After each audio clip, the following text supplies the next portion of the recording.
Ayan mga ka-breeder, mayroon tayong bagong pisa dito na 6 na piraso. 2 weeks old na sila.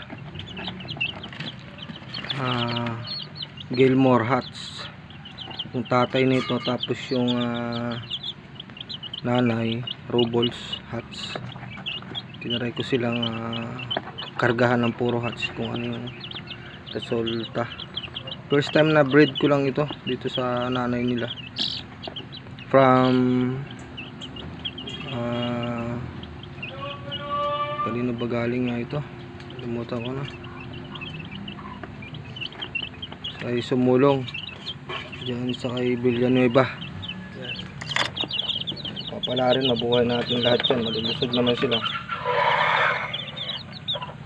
Abangan nyo guys yung mga susunod na video nyan. 2 weeks na sila ngayon, tapos 1 month. Bigyan na din natin sila.